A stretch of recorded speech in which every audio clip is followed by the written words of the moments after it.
Hello everyone and welcome to The Rise, Elevating the Conversation. I'm Ronnie Kroll and I'm so excited to be here with my new friend and Executive Director of Humanity Heroes, Amy Simpson. Hi Amy. Hello. So nice to have you with us today. Thank you for bringing me on this journey up here. It's beautiful. You survived the journey up the mountain. Yes. I'm impressed. And now we get to try and see if we can survive this conversation because today's topic is all about bringing back dignity and tackling the homelessness issue with a little humanity. So, are you ready? I am. Let's thrive in. So, Amy, for those of us who are watching that may not be familiar with your work, could you tell us just a little bit about who you are and what you do? Yeah, sure. Well, my name is Amy Simpson. I lead the nonprofit Humanity Heroes. I'm a mother, a sister, a daughter, a friend, and Humanity Heroes, we are a Los Angeles-based nonprofit organization. We bring dignity and hope and essential resources to the unhoused communities around Los Angeles County and, unhoused as well as people that are facing hardships in life. And how did you even think to get involved? What inspired you to get involved with Humanity Heroes? At the time I was doing events with Advanced Nutrients. So Big Mike, who you had met at our backpack stuffing, he owns the business here in Los Angeles, Advanced Nutrients. And we had a fairly large company. And, one Christmas he said, we're going to go to the warehouse and we're going to pack 1,500 backpacks and we're going to take them into Skid Row. And it was a company thing. So our marketing team, sales team, everyone was involved. We stuffed the backpacks. And then we all caravaned down into Skid Row and we walked behind a big truck and we were giving each year that grew. That was always a holiday event. And at the time we called ourselves Holiday Heroes. And the second year we did 3,000. On the third year we did about 5,000 backpacks. And that year I was really looking forward to it. I really felt like in my heart of hearts, like this is what I'm supposed to do. And it was a different passion, a love for the work that I was doing. And the opportunity came about to be able to step up and lead the nonprofit. And so everything worked out and here I am today. And now, did you have a background in the nonprofit space before, or kind of what was your background before getting in there? Yeah, no, my background is sales and marketing. I built sales teams in the .com industry.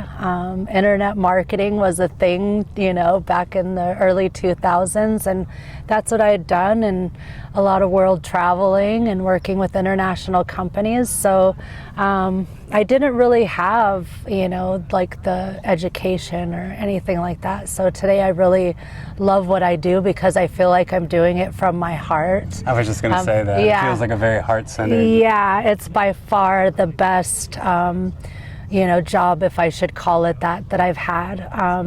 It's not about the amount of money, it's not about a title. There's a whole different level of fulfillment that comes with just helping people, and especially here in Los Angeles where it's really needed. Yeah, it's really needed. And I spend a lot of time in Skid Row where it's our most vulnerable population. People are really left behind. People don't want to go down there. We're in a time when, it's easy for people to kind of turn their back. Maybe not so much to be rude, but I think a lot of people have a lot of life things that are going on right now. And And maybe there's a little bit of fear as well, because it feels like LA is kind of always in the news. It's always in the media about how terrible our homeless problem is, or even if you start going and driving around in some of the neighborhoods that you spend a lot of time in Skid Row, it can be kind of scary on one hand, and then also I think maybe people feel like I'm just one person. I can't do much. You're absolutely right. But one thing I think that we really have to remember is they're also humans too. And while we may feel like or possibly think that it's, a scary situation or that something, may happen. For Humanity Heroes, we've built a consistency in our giving. We're there every Sunday, so now we've, built connections with community members. Many times the volunteers that help us serve on Sundays are people from the community, and they come and they put on one of our Red Humanity Heroes Which shirts. I love Yes. representing. And for that 4 hours that we're out there and we're serving the community, the very community they come from, it allows them to feel a part of something and, build friendship and community and, show other people in the community, like, we're okay, we're here to help. And over time, that's what it's built. And it's a really great feeling. And I think that this is what has to continue to be done on a grander level to really get the unhoused people, even the housed people, but the people in Skid Row to trust and accept the help. Along the way, they've lost a lot of hope, so we have to restore that hope, restore the dignity, make them feel as one. And so that's really what Humanity Heroes is about. I felt that, just in the 2 times that I've been able to kind of join you. I was so grateful to my friend Denise for introducing us. Yes. And, outside of going and helping out that first time for the COVID packets, we were putting together the kits around COVID. I didn't really spend much time in Skid Row.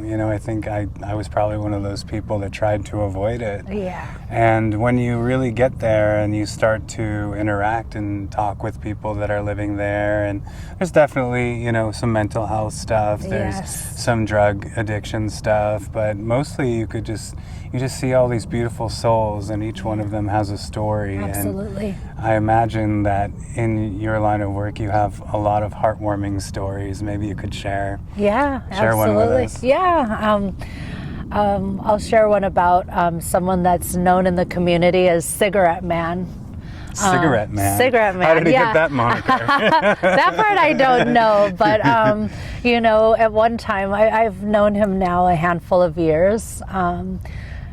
He has told me that he's the longest standing resident in Skid Row, 30 plus years. Wow. Yeah, and in the beginning, I would see him coming from a distance. He's a short, stocky guy, but a very loud voice and personality, and kind of scary even for me, which not too many people make me feel like that, but scary in the sense that I just wanted to have a peaceful outreach. Right, and you would see him right. coming from a distance on And his you're like, bike. "Oh, no, and I'm what's like, gonna happen?" oh no, here he comes. And I'm like grabbing our backpacks and I'm trying to give him one of everything. And I actually would meet him in the street and go, Cigarette Man, like, here's all your stuff, please, like, let us just have a peaceful event. And, and he would kind of go around on his bike, but, his voice was so loud, and, he was somewhat disruptive, but as long as everything was like, still safe and people were moving along, he's been in the community a long time, so people knew him. Yeah. I showed up to outreach one day. I hadn't seen him in a while. Showed up to outreach one day, and Cigarette Man comes around the van and he's fist pumping Kevin. Kevin, we call our mayor of Skid Row. Oh yeah, I love Kevin. Yeah, you've Kevin's met Kevin, great. yes. Yeah. And those two would actually bump heads and kind of, argue and bicker with each other, because Kevin's trying to keep the peace, and, Cigarette Man's kind of doing his thing and talking. And this particular day he came and him and Kevin did a fist bump, and Wow. he was smiling and saying hi. And right away I was like, oh my gosh, like, what happened? Like, you're a totally different person. I was so shocked. And that was really my response. I was like, I just wanted to know, like, you are so happy today. Like, this never happens, Yeah. And he told me he got housing. Wow. Yeah, he said I got a place. At that time he was staying at the Grand. And he said, I'm not on drugs. I don't drink. He said, and I'm not crazy. He said, but when you're living on the streets, you have to have defense mechanisms. And for me, that's what it was. I wanted people to believe I was crazy. I wanted them to think I was mean. That's how I protected myself. So it was all an act? Yeah, yes, yeah. Oh my gosh. And so let me tell you, every Sunday he comes, he serves, he's helping us, keep the line in order. He's cutting up boxes. Some sometimes I have to get on him like, cigarette man, your voice is too loud, you know. But, you know, that is one story that, you know, made me really realize that, you know, we can change how these people are. And, you know, sometimes that change comes in the form of housing. In his case, a lot of the time it's friendship and building community and making the connections and letting people know that we care. And, you know, that's one story that I remember. I love that Yeah, story. yeah. That's beautiful. Yeah. And what a success story. Yeah, and he's still housed. At one point, you know, he came back and he said, I need a tent. You know, I was like, what's going on? Why do you need a tent? You know, and the living conditions that Yeah. they have to sometimes live in these SROs, or, you know, when they convert the hotels into housing. You know, that becomes the second part, right? Because it's like everything's temporary. Well, these are all short-term solutions, you know. How do we get into long-term sustainable solutions? Like when does that come in?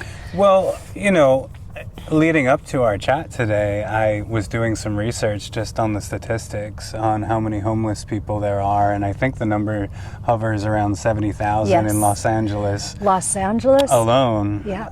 And then when you start talking like the state of California and then the country, I think it's like 770,000 Yes. homeless people. Yep. So, you know, we've spent so much money, and I think there's such public unrest right now because more and more is coming to light Yeah. in the news, where we've spent about $24 billion in Yes. California in the last 5 years.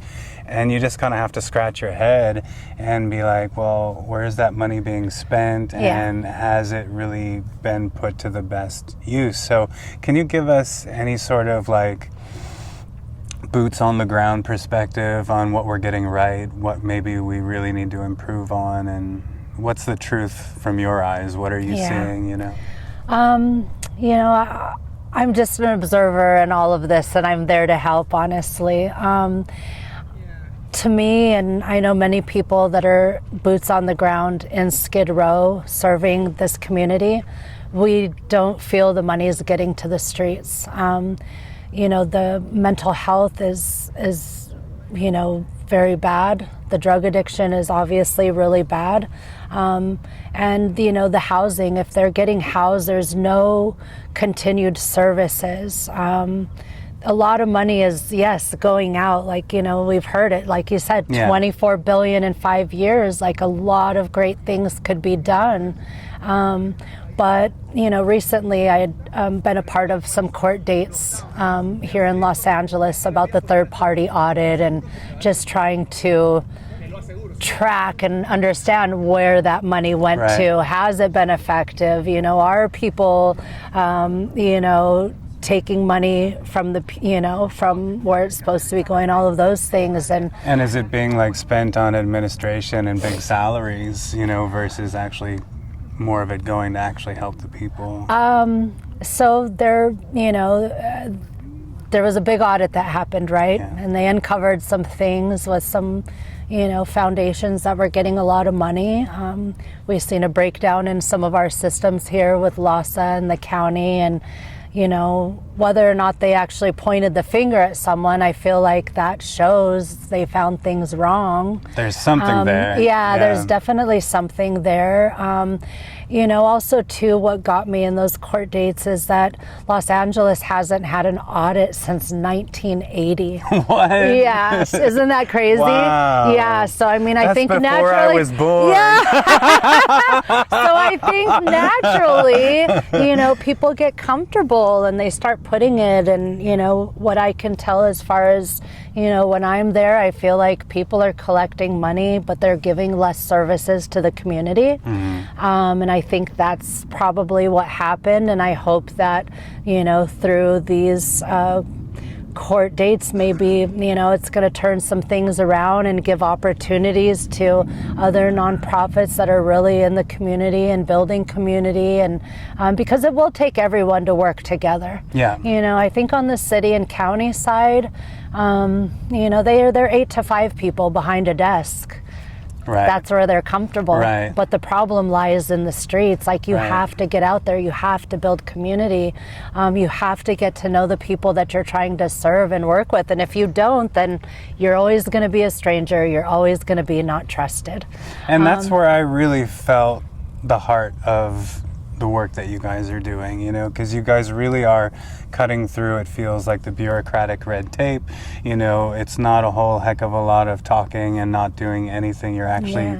walking the talk, and Yeah. you're out there and you're doing this on the daily, and I follow you and I see you, you know, you are, and you commute, you know, you've got a long Yes. commute, you know, to get here in LA and to do your work. So I see you and everything that you're doing. Could you let everyone know exactly what Humanity Heroes is working on? What's your day-to-day look like? Yeah. So my day-to-day is, you know, just, you know, planning our next backpack stuffing event. Humanity Heroes. We are known for our signature red backpack here, which is full of essential supplies, full-size hygiene items, protection from the weather elements. So in the winter, we have gloves and. I want to see. You want me to show you? I want to see. It looks like a bunch of goodies. It is a bunch of goodies. I mean, to someone on the street who has nothing, you know, to receive one of our backpacks, it's like a 30-day supply. You get a fresh towel. So we have a full. That's beautiful. Yeah, full-size towel. You know, we have full-size products, a body wash, shampoo, you know, 3-in-1. We always include sunscreen gotta because have we are that. here in Los Is there Angeles. any more bug spray in there? Yeah, no, I don't have bug spray. We have some toothpaste. Toothpaste? Yeah, Gotta full have size. Yeah, there's about 20 to 23 essential items. So everything you would need. Yeah, in the winter we put a beanie, gloves. All the bags include socks. We have a washcloth, some face masks. We always include a fruit snack. This is from Nature's Turned Food. They're local here in Los Angeles. That's and awesome. This is freeze-dried fruit. So many, you know, people that are unhoused or you know, living in the streets, they have dental problems. So, you know, we used to bring variety chips, and nobody wanted the Cheetos, and I'm like, Cheetos are my favorite. Are you sure? Because they can't eat it. Yeah, and finally someone said, I have no teeth, and I was like, oh, you know. So it's like a learning process along the way. So Nature's Turn's been very good to us. I was going to say, how do you source these things? Yeah, we have pad of paper. This happens to be something that a lot of people love, just doodling. A rain poncho, a flashlight, and some other goodies, deodorant, body wipes, hand sanitizer, and they all come with a fresh blanket as well. So we always have new blankets. How do we source all these things? That's the difficult part, right? Because every year our goal is to do 10,000 backpacks. And although we get donations, blankets from the airlines, for example, some Nature's Turned food, water donations, it's hard to get 10,000 deodorant or 10,000, you know, body washes. So what happens is Big Mike, our founder of Advanced Nutrients and Humanity Heroes, this is something that, you know, he's paid for us to continue to do this, but it's been hard. You know, if the economy is low and business is hard, it has a direct effect on us at Humanity Heroes and what we do. So last June, we stuffed 2,500 backpacks, which you were there. You came out with us. It was a great day. So that's one of our really big events that we do that we love to put on is, you know, we get all of our products. Again, it's, you know, something that's mostly paid for. Some items I could get donations here and there on a daily basis. I'm working to collect as much as what I can to bring that cost down for us. And I'm also working with other nonprofits because we do have access to a warehouse in Valencia. And I realized, you know, people will give stuff, you know, pallets of dog food or, you know, other PPE kits, water, just random things, diapers sometimes, but it has to be by like the truckload or a pallet load, and that's kind of hard. So I've been taking donations at the warehouse. Do you personally go and pick these things up, or how does that work? A little bit of both. Sometimes I have to pick it up. Sometimes we pay for a truck to get it to the warehouse. So again, another cost that's involved in doing this. But once I get it to the warehouse, I call all the nonprofits that I know, and I'm like, hey, do you guys need water? Do you need, hygiene? Do you need hand sanitizer? And so Humanity Heroes, while this is, our staple, these backpacks, which in Los Angeles, we've given over 50,000. Wow, yeah, we've given over 50,000. 50,000 of these backpacks since we started. And when did you start again? Remind me. Yeah, we started in 2014. 14. Yeah. So a little over. We're about 10 years 10 right years, now. yeah. It was at that time. It was smaller. We were growing. We called ourselves Holiday Heroes. The Holiday Heroes, right. Yeah, and again, it was just something Big Mike did out of his heart to get the company involved, and it's a great way to get your employees involved, team building, doing something outside of the regular 9 to 5, and your company's giving back and helping. Like, that makes people feel good to work for a company like that. I know I felt good, and I know other people in the company felt good. That's there's all these expenses, but at the end of the day, we're giving our backpacks to people that need it most, unhoused.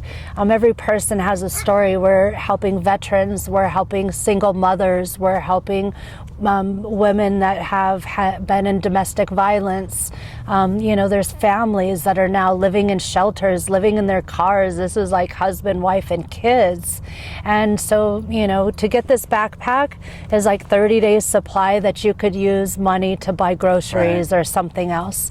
And then on a larger scale, at the warehouse, we're distributing goods to other nonprofits. And these are, people that I've met that are boots on the ground, that have a day or 2 days they're committed to giving, and I see them. And twice a year, Humanity Heroes puts on some really big events.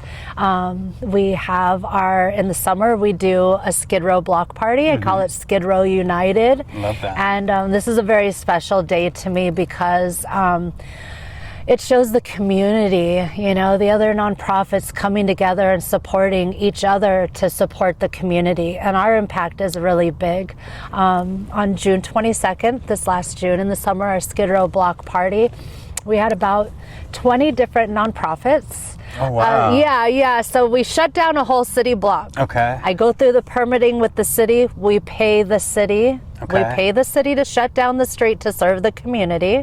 So I'm just still trying to figure out how do we get the city to give us a pass on that fee? It's about $500 to $700. That's a lot for a nonprofit, and we're serving the community at our cost, at our expense. See if you can get that waived. Yeah, but somewhere in that 24 billion. Yeah, someone's got to be able to have that magical signature. But we had feet wash and prayer. We had haircuts. We had street medicine. It was so amazing. New clothing, pet care. We had so much food at our block party. We were serving ribs. We had brisket. We had sausage links. I want to go. Yeah. Well, we're going to have another one. We'll have another one. Our Thanksgiving will be in November, and this is another time we shut down that entire block, and all the nonprofits come together again. And we're just spread out in the whole city block in Skid Row. We serve about 800 people. A nice plate, there's seating, we have music.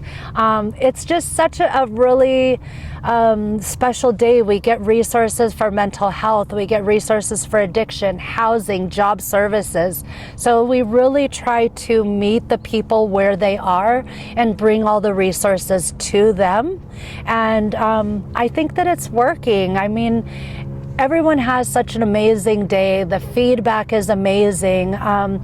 The nonprofits, talking with them, and, everyone just has this amazing time, and we're all just really getting together and giving and loving on our community. It sounds like you're really building coalitions with these like-minded organizations, and kind of like you all are strengthening each other. Absolutely. Yeah, because if we, waiting on the system to change is a long process.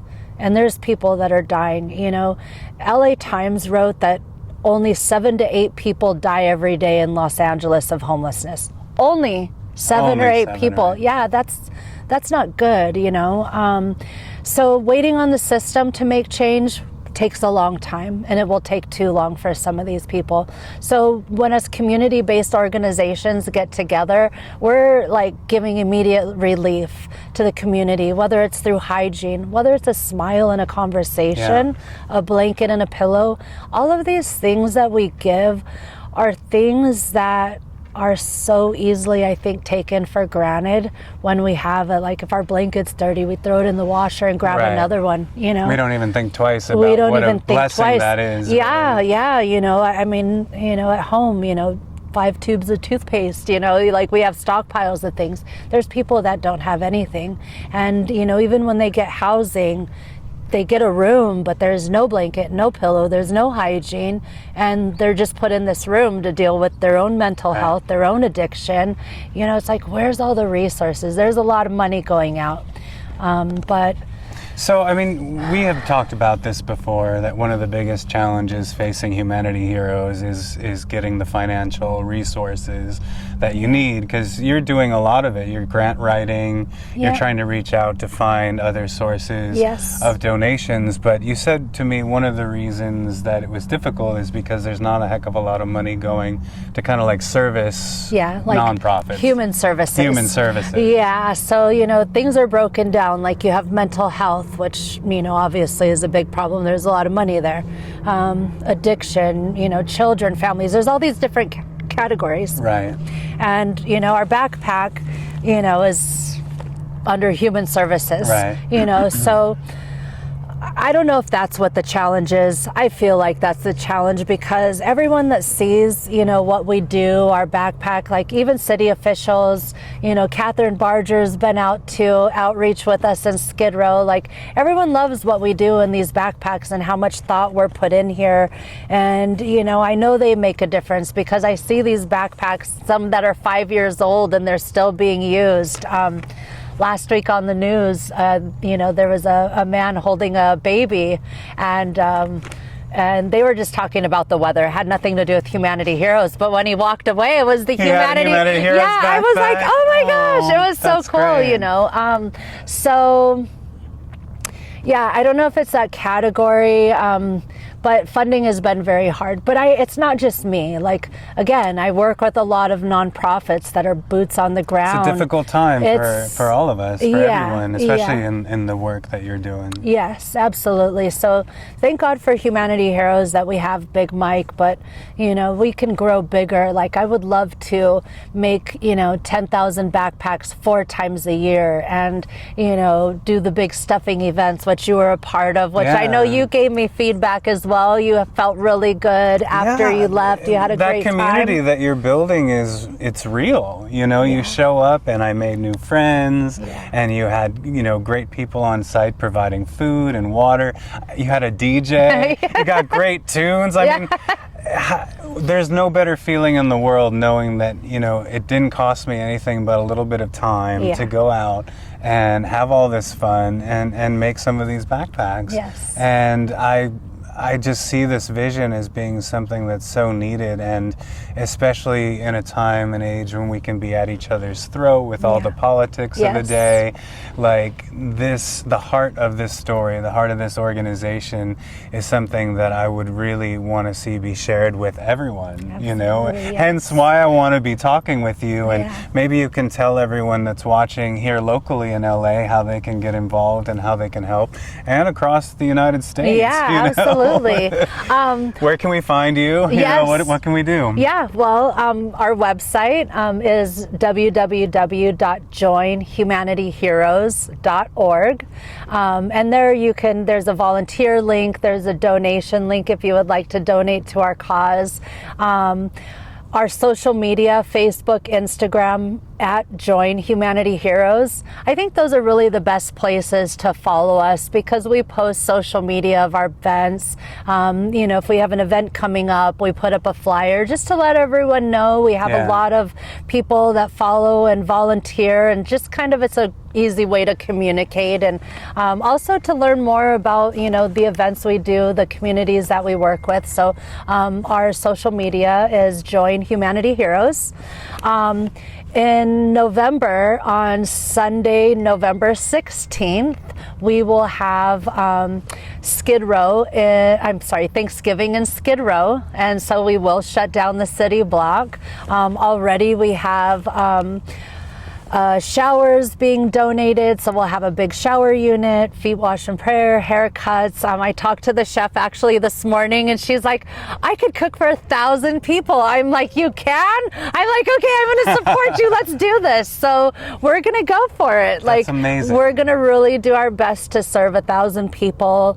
So that's another volunteer opportunity for Thanksgiving. It's like the month of giving, and everyone looks for something to do. It's a great time. We have music, there's food, there's plenty of volunteer work, and it's really easy, a quick 4 hours to make an impact, and you feel it. Most importantly to me is you get to know a community that we don't need to fear. We get to work with a community that we really need to give love and compassion. I think you're taking the stigma away from it as well for people, because I know for me, like when I first started getting into Skid Row with you guys, it was a little daunting at first. It's a little scary.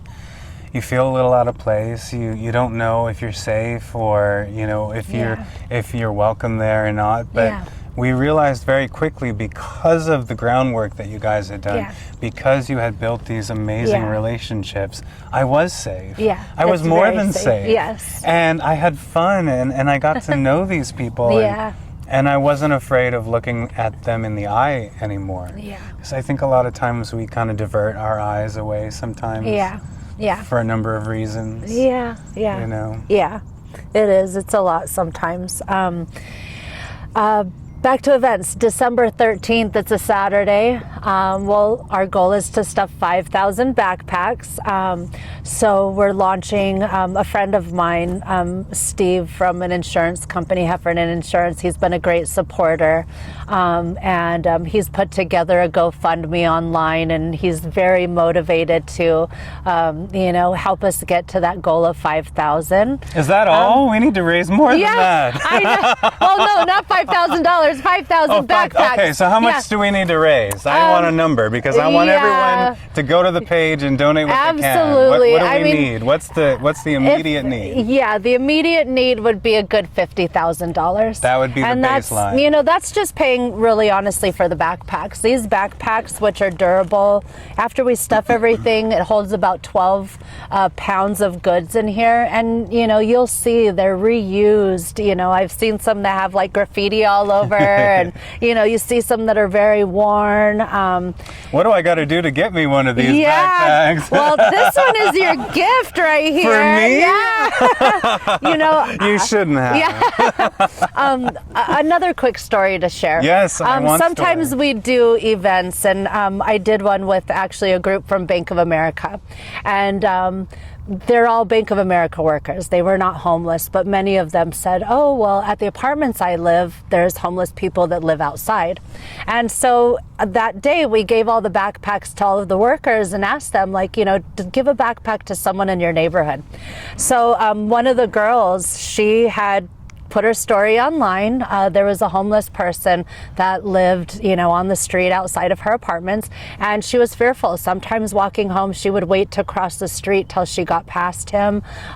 He never did anything that made her feel afraid, but just naturally she felt afraid. And so she got the courage up when she had this, and she had some of her lunch left over. And so she went and brought him the backpack, and she set it down, and she put the food down, and he looked at her and he said, thank you. Oh. And she said that moment there was a connection, and she realized that there was nothing for her to fear. Like, this was just a person that needs help. So, you know, coming to one of our events, having this backpack, you know, if it inspires you to give, you know, help someone in your community. We're in Los Angeles, you know, Los Angeles, Skid Row. We've become the epicenter of homelessness and mental health. And this you know, work that you're doing, it could be replicated in other cities across the country. Yes. I mean, obviously we don't want the homeless epidemic to continue, but in the meantime, Yeah. if you could get into other cities, is that part Absolutely. of the, is that part of the bigger vision? Do you see it? Yeah, I would love to do that. I mean, I know the recipe, right? We need a space to stuff the backpacks, a big parking lot. We need a warehouse to receive, probably just 1 week, and some high school volunteers to unpack everything. You've seen we packed 2,500 backpacks in 2.5 hours. Assembly line. Yeah, It was boom, boom, we boom, had boom, an boom, assembly boom. line. Yeah, like in my mind, we've got this figured out. We've done this, you know, so I know what it takes to put this together, to execute the assembly line, you know, to the instant gratification at the end when you see this big mound of backpacks. And then the following day, if I could just get one person that came to backpack stuffing that goes with me to do outreach in a homeless encampment, or, you know, an area like Skid Row and any other community, that is a level of success, because we've inspired just one more person. Right. Just one more person. And, you know, it's like, we're going to change this one backpack at a time, one person at a time. You know, when we come together, we make an impact that's greater than just one person alone, one nonprofit alone. And, you know, the community feels that. And so when more nonprofits, you know, that are receiving the money, that really have the mental health care, that really have the addiction care, when they want to come and set up a table with us every Sunday and really get to know the community that needs them the most, we will start seeing change. I am so hopeful. I love this work, but it's a lot. And sometimes it's like endless, because you like, you know, you question yourself, like, am I making change, you know? But it's that community that you've built around you that keeps encouraging you to keep going, and that's what it is for me. And you're restoring dignity. You're giving people Yeah. just the bare essential Yeah. of being seen, to know that you're not alone, that someone cares. Yeah. And I think right now, especially like even with social media, people feel alone. Like, you get into your bubble. There's so much life that's happening, right? Like, where does homelessness come from? You know, I think, you know, if there's something that, you know, I could talk to everyone and wish that, you know, everyone could understand a little differently about homeless people or the situation, is that all of us are just one emergency away from being homeless. Many people are one paycheck away from being Especially homeless. these days. Yes. There's statistics that say, you know, the largest population of homeless people that are starting right now is happening at 50 years old. And it's an increase of women. So, you know, it's just, it really is going to require for everyone to come together and, you know, give and build this community. And it could be done, but it takes all of us. It's not something, you know, one person, you know, or a big mic, you know, could really, you know, do, but we can pull everyone together and, you know, create something amazing. And we can bring it to all the cities, and we can spread this energy. And, you know, mental health happens to all of us. You know, it's not just homeless. And You don't have to tell me my six personalities. you know, so yeah, so it helps. Like, when you're giving, like, to me, even it's an investment in my own mental health, this work. And, you know, back to what I was saying, like, people don't wish to be homeless. Like, a lot of people are one emergency away. You know, homelessness happens a lot of the time from, you know, too high of rent, you know, in a city, or jobs that don't pay enough in an area for you to be able to afford the rent to be in that area. And, you know, then you succumb to the drugs and all these things that are out there. But people don't ask to be homeless. And, that's like the one thing that I wish that, maybe we could, I don't know if it's to say be a little more sensitive about or be a little open-minded to, or I don't know what the right wording is. Shift the narrative. Shift the narrative. Those of us that are talking about it. Yeah, just a little bit. Everyone has someone in their family or in their friends group that they know that's like struggling and suffering, And if we grab those people, coming from the sales world, I say low-hanging fruit, but I know that's not really the way to classify a person. But if we grab those low-hanging fruit and save them before they get pulled in, that's something I call disrupting the pipeline to homelessness. When we go out there with the seniors and the veterans and we give them the support and the resources. I do events every year with Covenant House for the at-risk youth in Hollywood. And we put together resource fairs, and these backpacks are like a magnet because people need things. Yeah. But it's like, if you want the backpack, you have to go around to all the booths, and you have to learn about Metro, and you have to learn about housing and mental health and all these things. And then you can get the backpack That's and great. leave. Yeah, so you incentivize it, and they learn along the way. Yes. And they're better for it. Yeah. And then they get the backpack. yeah, and then we can disrupt this pipeline to homelessness. Well, I had someone on the inside. I didn't have to go through all. No, I'm learning a lot right now. So. Yeah. But there's still so much more to learn. Yeah, absolutely. And I'm just grateful that we were able to start this conversation and that you were willing to even take a moment to sit down with me and to talk with all of my viewers. Well, honestly, if I knew that hill that we were coming up, if I knew that hill, I might have said, "Oh, no, I'm just kidding, Ronnie." I know my joking." Yelp reviews Yeah. for this interview show. No, it was really great. I'm really glad to be here. You get out in nature, you get a little Yes, exercise, and you yeah. get to have a little heart to heart. Yeah. As long as you don't have a heart attack. Yeah, I coming know, up. as long as you don't have the heart attack. But he does give you a break. Ronnie You gives get snacks, you get water, snacks, you get water, you get a breaks. break. Yeah, he's very kind and friendly. There's a lot of eye candy out here. There No, is a just lot kidding. of eye candy. No, it's true. You don't have to joke. It's true. It's true. Yeah. But it is just, I love you so much. In Yeah, the short thank amount you, of time Ron. that I've gotten to know this beautiful soul, Yeah. I'm just grateful to know you. And Thank you. any way that I can help, I you can reach appreciate out you. anytime. And I know all of us are going to help as well. So I you got to let us appreciate know everyone, yes. when the GoFundMe or, Yeah. when we can go and where the link is. Absolutely. And until then, we'll send people to your website. I But- appreciate that. I appreciate everyone. And, if anyone just wants to come out and help, if you have free time, we always have a safe environment. We have people there to help and support. It's always a lot of fun. And, I make it quick. I don't draw out the day, right? We get there, we set up. That's about a 30-minute to serve, 150, 200 people in Skid Row, maybe an hour. And we pack up and go. So it's not like a long, drawn-out day. And, we want everyone to just be a part of this, and let's rise out of this. That's what your show is That's about, right? exactly what it's about. We want to rise out of this thing that people are suffering in This Skid Row. positive energy and the heart that's in your organization is contagious. And, the way you guys had everything set up, it was in and out. But I didn't want to leave. But when I did leave to go about the rest of my day, I was just so supercharged and I felt so good and I felt like I could accomplish anything. Yeah.